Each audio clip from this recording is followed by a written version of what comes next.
Praise God! Magandang gabi po sa bawat isa sa atin. Welcome po sa ating pong live stream ngayong gabi. Bago po tayo magpatuloy sa ating pong pag-aaral, ini-encourage ko po ang bawat isa sa atin na i-share po natin ang live stream na ito upang sa gayon ay marami po ang mapagpala sa pamamagitan po ng pakikinig ng salita ng Diyos. At kung kayo naman po ay ngayon lamang nakapanood sa live stream na ito at nais pa po ninyong lumago at tumibay at madagdagan pa ang inyong kaalaman patungkol sa salita ng Diyos, you can visit my official YouTube channel sa YouTube. I-search lamang po ninyo yung Cleo Rojas, then mag-subscribe po kayo. Just hit the subscribe button and the notification bell para ma-notify po kayo sa mga videos na akin pong ina-upload regularly. At kung gusto niyo naman po na matulungan ang fundraising project ng Jesus the Anointed One Church Dagupan City, don't skip the ads. Okay, maraming salamat po. At dumako naman po tayo ngayon sa pag-aaral natin ng salita po ng Diyos. At ang pamagat po ng mensahe na ating pong pag-aaralan ngayong gabi ay The Unshakable Faith. Sinasabi ko po sa lahat ng mga nanonood sa live stream na ito ngayong gabi, I am telling you, God wants you to have unshakable faith. Nais ng Panginoon na magkaroon po tayo ng pananampalataya, hindi lang basta pananampalataya, kundi pananampalatayang hindi nayayanig ng anumang pagsubok, ng anumang mga problema, o ng anumang mga suliranin, ng anumang mga difficulties, or ng anumang mga kahirapan. Kailangan po natin, mga kapatid, sa panahong ito, ng unshakable faith. If you want to move forward, even things get hard, you must have unshakable faith. Kung gusto mong makasurvive at mag-thrive sa season na ito, sa crisis, sa hardship na dumaraan at nararanasan ng buong mundo, you must have unshakable faith. Only the person who has the unshakable faith will survive and thrive. Kaya kung ikaw ay may unshakable faith, you will survive and you will thrive during this crisis and during the times of hardship. Samahan po ninyo ako, mga kapatid, sa pag-aaral natin ng salita ng Diyos. At ito po ay babasahin po natin sa Book of Daniel. Pag-aralan po natin ang buhay ng tatlong magkakaibigan kung paanong sila po ay nakasurvive sa mga pagsubok at sa mga problema na kanila pong kinakaharap at kung paano po sila iningatan ng Diyos. Kaya mga kapatid, samahan po ninyo ako sa Book of Daniel chapter 3 verse 13 hanggang verse 25. Okay, sabi po dito, nagalit si Haring Nabucodonosor nang marinig ito at ipinatawag niya sina Sadrach, Meshach at Abednego. Sadrach, Meshach, Abednego, totoo bang hindi kayo sumasamba sa rebultong ipinagawa ko? Tanong ng hari. Iniutos ko sa inyong sumamba kayo sa ipinagawa kong rebulto. Sa sandaling marinig ninyo ang tunog ng mga instrumento, kung hindi ipahahagis ko kayo sa naglalagablab na pugon. Tingnan ko lang kung may Diyos na makapagliligtas sa inyo. Sinabi ni Sadrach, Meshach at Abednego, mahal na hari, wala po kaming tutol sa inyo tungkol sa bagay na ito. Gawin ninyo kung iyan ang gusto ninyo. Ang Diyos na aming pinaglilingkuran ang magliligtas sa amin sa pugong iyon at sa inyong kapangyarihan. At kung hindi man niya gawin ito, hindi pa rin kami sasamba sa rebultong ipinagawa ninyo. Namula si Haring Nabucodonosor sa tindi ng galit kina Sadrach, Meshach at Abednego. Kaya iniutos niyang painiting makapitong ibayo ang pugon. Iniutos din niya sa malakas niyang tauhan na gapusin sina Sadrach, Meshach at Abednego at ihagis sa apoy. Ginapos nga sila nang di na inalis ang pantalon, baro, gora o alinman sa kanilang kasuotan at inihagis sa pugon. Dahil sa pagsunod sa utos ng hari at sa tindi ng init ng pugon, namatay ang may dala kina Sadrach, Meshach at Abednego. Samantala, yaong tatlo ay tuloy-tuloy na bumagsak sa naglalagablab na apoy.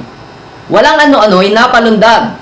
Si Haring Nabucodonosor, pamanghang itinanong niya sa kanyang mga tagapayo, "Hindi ba tatlo lamang ang inihagis sa apoy?" "Opo, kamahalan," sagot nila. "Bakit apat ang nakikita kong lalakad-lakad sa apoy at hindi nasusunog? At yaong isa, ang tingin ko'y Diyos." Pagpalain ng Panginoon ang pagkabasa ng kanyang buhay at mga banal na mga salita. Ito pong kwentong ito na akin pong binasa sa inyo mga kapatid sa Book of Daniel chapter 3 verse 13 hanggang verse 25 ay isa pong tunay na kwento. This is a true to life story.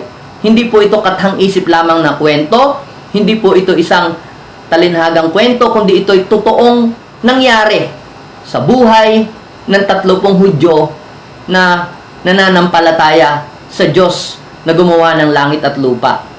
Noong kapanahunan po ni Haring Nabucodonosor, si Haring Nabucodonosor po, mga kapatid, ay isang makapangyarihang hari nung kanyang panahon sa bansang Babylonia. At siya po ay nagpagawa ng malaking rebulto at iniutos po niya, mga kapatid, na lahat po ng mga tao, bansa, lipi, wika ay luluhod doon po sa kanyang rebulto na ipinagawa na yon. At kapag daw po tumunog na ang mga instrumentong pangmusika, ang mga kudyapi, ang mga lira, ang mga alpa, ang mga plauta, pag narinig nila na ito ay tumunog na, ito po yung hudyat na sila po ay sasamba at luluhod doon sa rebulto na ipinagawa ni Haring Nabucodonosor. Kaya lamang po ay itong utos na ito ng hari ay labag sa paniniwala ng mga Hudyo, sapagkat ang mga Hudyo po ay hindi po sila lumuluhod sa mga anito, sa mga Diyos-Diyosan o sa mga rebulto, sapagkat ito po ay utos ng Diyos sa kanila. Kaya naman, sila po ay nalagay sa bingit ng alanganin dahil po doon sa kanilang paniniwalang yon. Pero ang maganda nito, mga kapatid, sa kanila pong matibay at matatag na pananalig sa Diyos, hindi po sila pinabayaan ng ating Panginoon, bagkus ipinakita ng Diyos kung gaano katindi at kapangyarihan ang Diyos na pinaglilingkuran ni Sadrach, Meshach at Abednego. Nais kong sabihin sa inyo mga kapatid, yung Diyos ni Sadrach, ni Meshach and na Abednego na nagligtas sa kanila sa mga mabibigat na pagsubok, sa apoy at sa galit ng hari ng Babylonia, yun din yung Diyos na ating pinananampalatayanan. Yun din po yung Diyos na ating tinatawagan. Yun din po ang Diyos na ating sinasamba. At kung paano na si God ay iniligtas niya, ito pong tatlong magkakaibigang ito sa matinding problema at matinding pagsubok. Nung sila po'y naniwala, kumapit at nanalig sa Diyos, ganon din ikaw na nanonood ngayon. Hindi ka mabibigo kung ikaw ay magtitiwala at aasa sa Diyos. Pero, kailangan magkaroon ka ng unshakable faith. Pag sinabing unshakable faith, ay pananalig na hindi nayayanig ng anumang mga pagsubok, problema, kagipitan, or maging mga kasaganaan. Kasi pag sinabi po natin mga kapatid na pagsubok, hindi lang naman po ito tumutukoy doon sa wala tayong pera, gipit, at tayo ay nasa kahirapan, kundi pagsubok din yung ikaw ay nasa masagana ang buhay. Kaya isa din po yung klase ng pagsubok. Dahil marami po na hindi tumatalikod pag may problema at pagsubok, pero tumatalikod sila pag may blessing. So, kaya inaalaw ng Diyos na mangyari yung mga difficulties, trials, and hardship na kaharapin ng kanyang mga anak sapagkat gustong ipakita ng Diyos kung gaano siya kakapangyarihan. At gusto ring masukat ng Panginoon at makita ng Panginoon kung gaano tayo naniniwala at nananalig sa Kanya. Kaya, ang pagsubok mga kapatid, ito po ay isang uri ng blessing para sa ating lahat. Akala lamang po natin ay yung blessing ay yung marami tayong pera, marami tayong lupa at marami tayong mga bahay. Pero sa Panginoon, sa ating Diyos, yung pong pagsubok ay isa rin po itong uri ng pagpapala. Bakit po? Sapagkat sa pagsubok, dito po nasusukat ang ating pananampalataya. Sa pagsubok, dito po tayo tumitibay. Sa pagsubok, dito po tayo nababago. Sa pagsubok, dito po nahuhulma ang ating karakter. Sa pagsubok, dito po tayo nagiging humble. Now, dito po sa kwento ng tatlong magkakaibigan na sina Shadrach, Meshach at Abednego, makikita po natin, mga kapatid, that there are three major characteristic of people who has unshakable faith. Silipin natin, tingnan natin sa buhay ng tatlong magkakaibigang ito kung ano ba ay yung katangian. Ano ba ang mga bagay na makikita natin sa mga taong merong unshakable faith. Number one characteristic of people who has unshakable faith is they do not conform to the ways of this world. They do not follow to the ways of the world. Hindi po sila sumusunod, hindi po sila umaayon sa takbo ng mundong ito. Sabi ng Biblia, ang mundo po ay taliwas sa kalooban ng Diyos. At ang mga tao po na umaayon sa takbo ng mundong ito ay hindi magiging kalugod-lugod sa ating Diyos. Doon po sa Daniel chapter 1, verse 3 hanggang verse 20, inuutos po ng hari kay Aspenas na pinuno po ng mga tauhan na pumili po siya ng mga alipin na galing sa mga maharlikang pamilya para gawing katulong sa palasyo.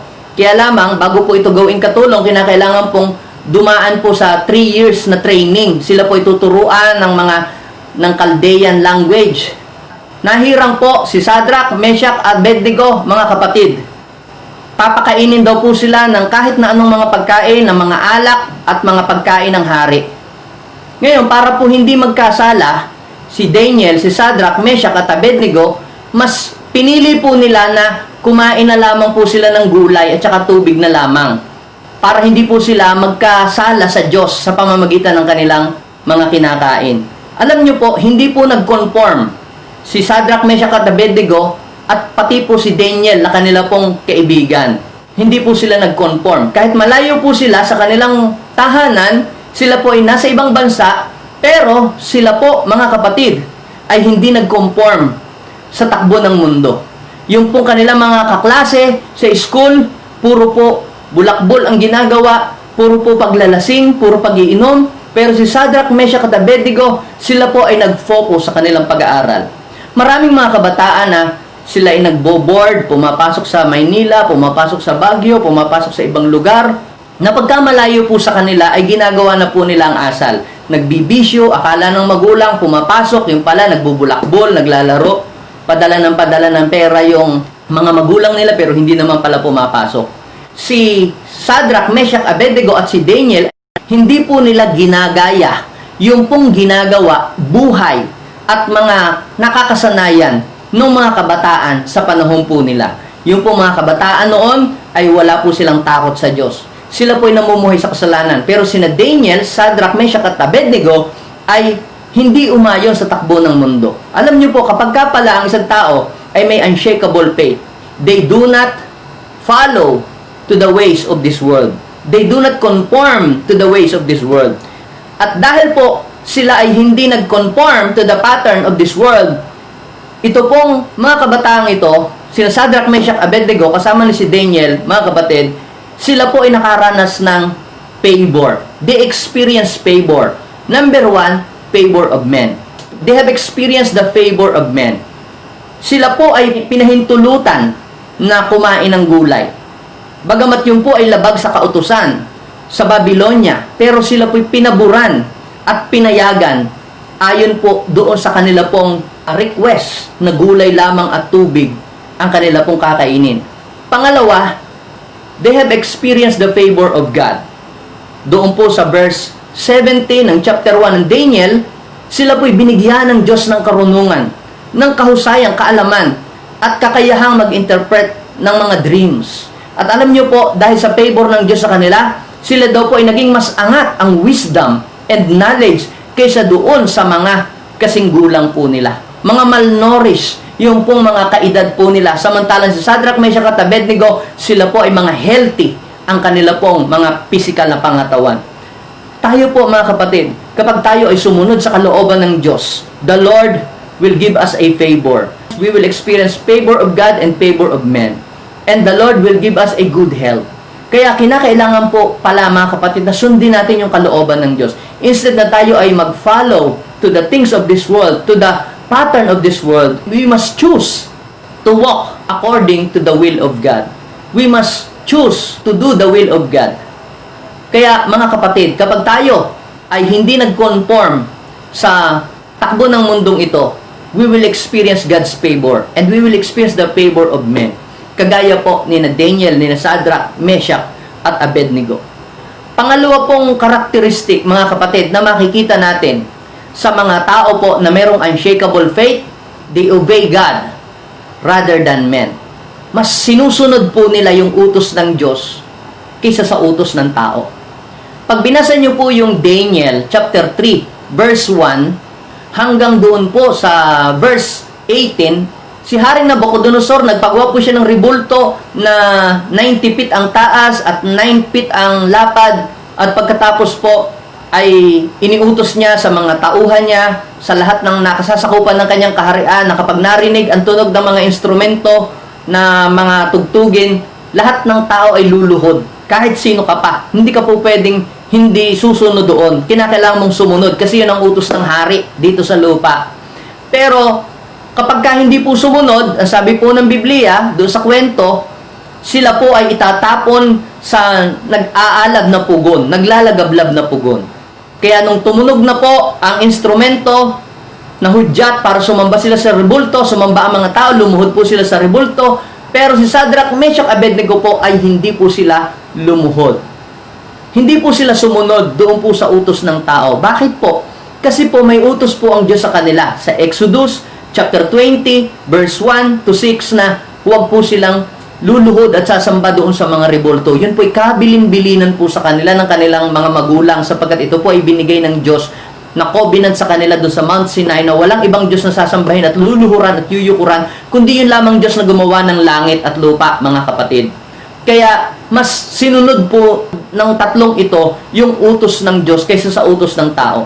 Mga kapatid, kinakailangan po nating sumunod sa utos ng ating gobyerno. Kapag sabi po ng ating gobyerno na kailangan pong tayo ay mag-social distancing, kinakailangan po nating sumunod. Kapag sabi po ng ating pong gobyerno na kinakailangan po nating tayo ay magbayad ng buwis, kinakailangan po nating sumunod. Dahil sabi ng Biblia, magpasakop tayo sa mga namumuno. Kapag sinabi po ng ating pong gobyerno, dapat ay ang mga business ay kukuhanan ng permit, ay dapat po ay tayo po ay susunod. Kasi po, ang sabi ng Biblia, tayo ay pasakop sa mga namumuno sa atin at walang pamunuan na hindi itinatag ng Panginoon. However, kapag ang iniuutos na ng pamahalaan ay huwag mag-pray kay Jesus, itakwil si Jesus, huwag magbasa ng Biblia at huwag pumunta ng church. Mga kapatid, we rather obey God rather than men. We must choose to obey God rather than men. Katulad po ni na Peter, ni na John, na masunod po nila ang utos ng Diyos na ipangaral salita ng Diyos kaysa sundin ang utos ng tao na manahimik na lamang patungkol kay Jesus. Dito po sa sitwasyon ni Shadrach, Meshach at Abednego, mga kapatid, ay iba po ang story. Pinagbabawalan po sila na sumamba sa Diyos at dapat ang sasambahin lamang ay yung Diyos na ginawa ng kamay ng tao. Pero ito po ay labag sa pananampalataya ng mga Hudyo. Kaya hindi po sila sumunod dahil ang utos ng Panginoon, huwag luluhod sa mga Diyos-Diyosan na gawa ng kamay ng tao at sa mga rebulto. Kaya hindi po sila sumunod. Ngayon po ay may nagsabi. Meron po mga sip-sip na nagsabi sa hari na sila po ay hindi sumunod doon sa utos ng hari.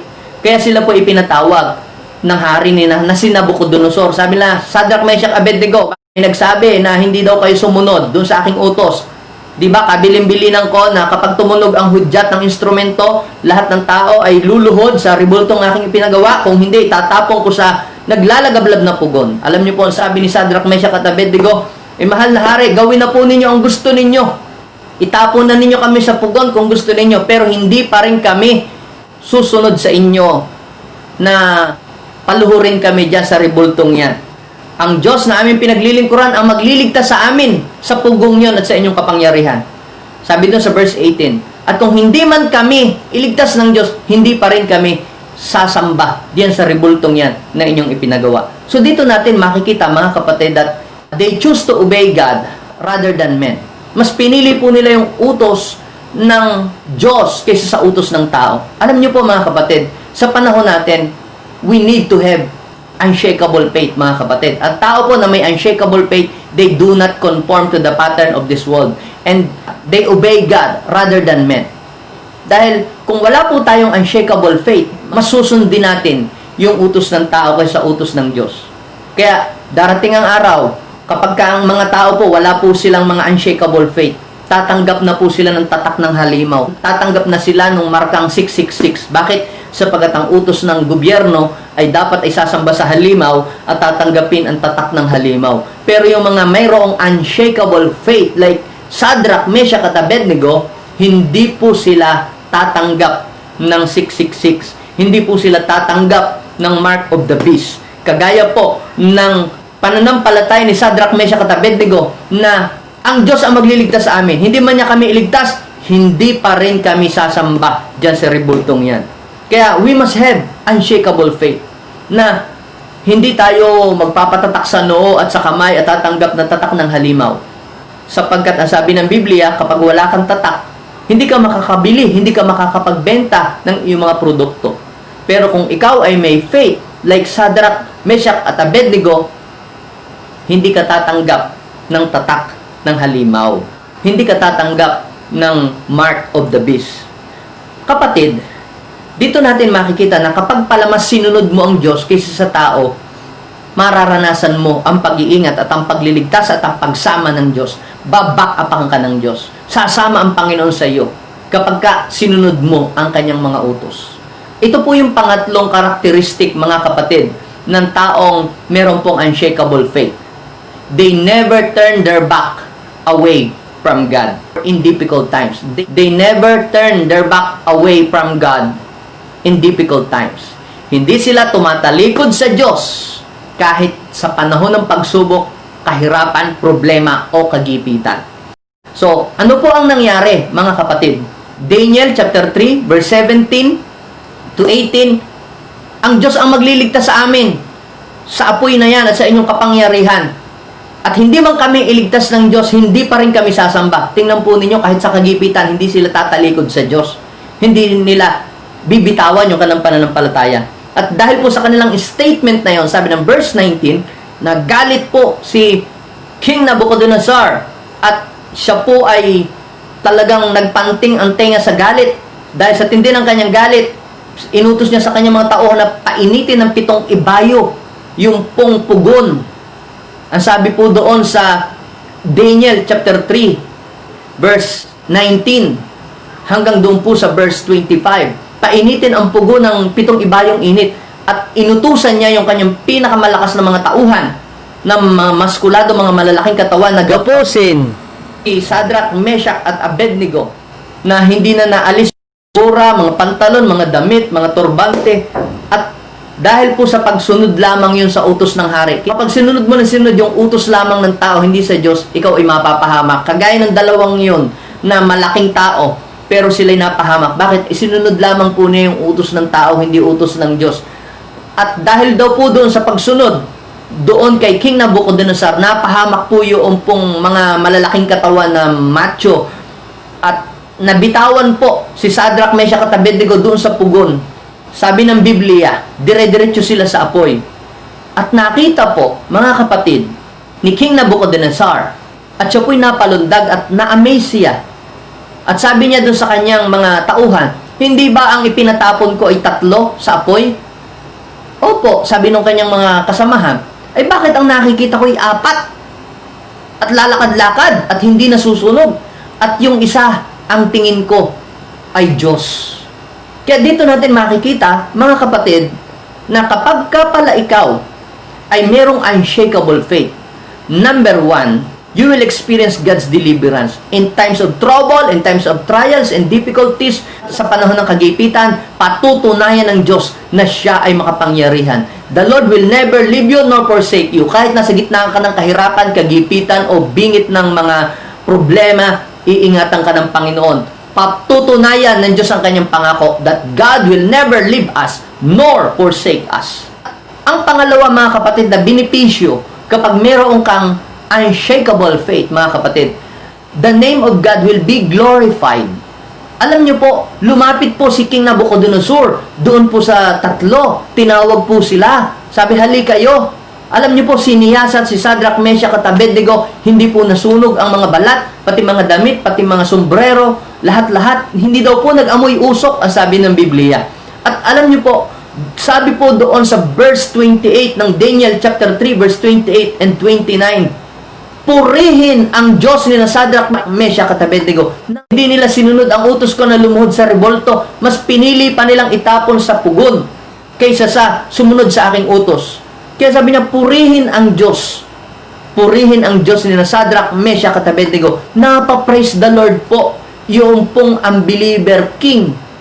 Dahil po sa pananampalataya na ipinakita ni Shadrach, Meshach at Abednego, na parangalan ang Diyos na kanilang sinasampalatayanan. Hindi na pulaan ang Diyos. Kaya if you have the unshakable faith, you will experience the benefits of unshakable faith. You will experience God's deliverance. You will experience God's promotion.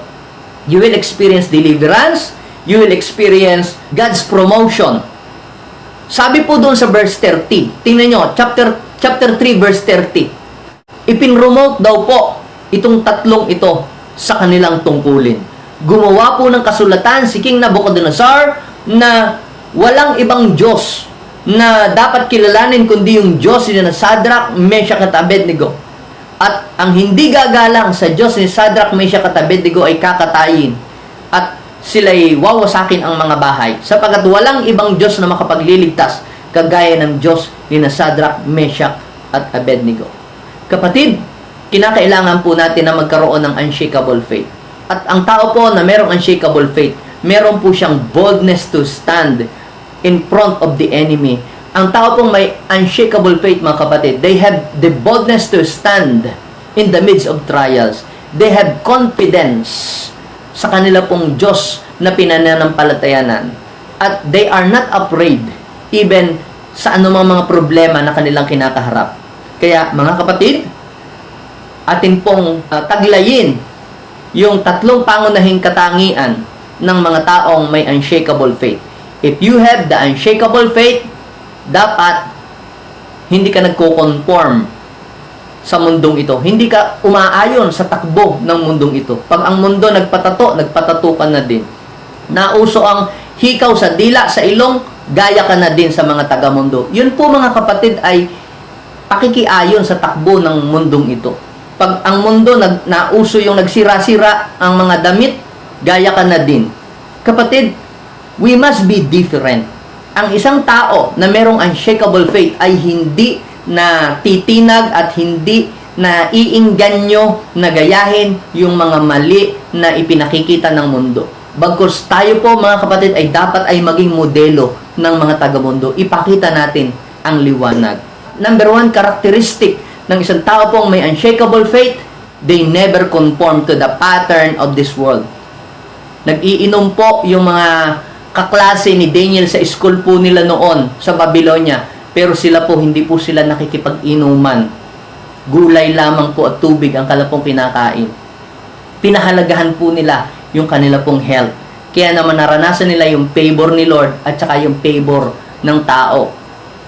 Pangalawa, mga kapatid, ang mga tao po na meron pong unshakable faith, they follow God, they obey God rather than men. Mas sinusunod po nila yung utos ng Diyos. Pinaprioritize nila yung utos ng Diyos kaysa sa utos ng tao.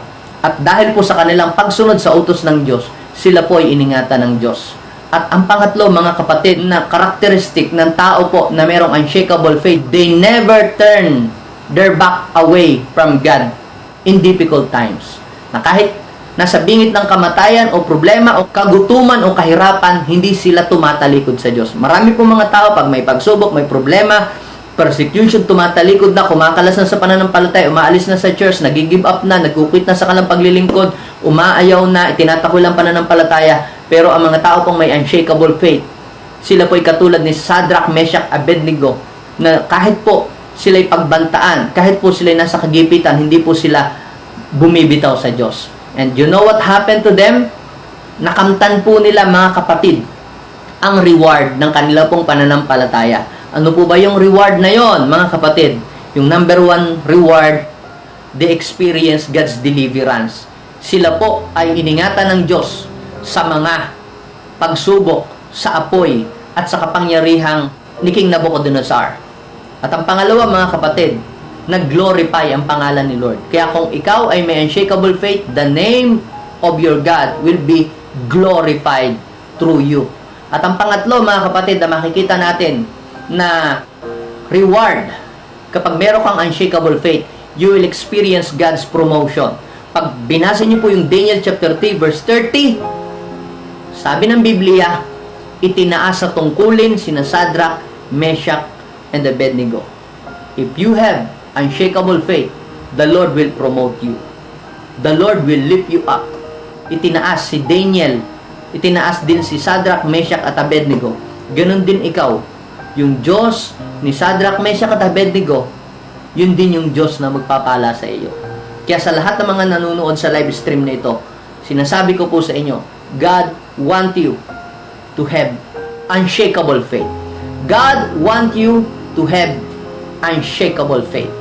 Kung gusto mo makasurvive at mag-thrive during this crisis, you must have the unshakable faith.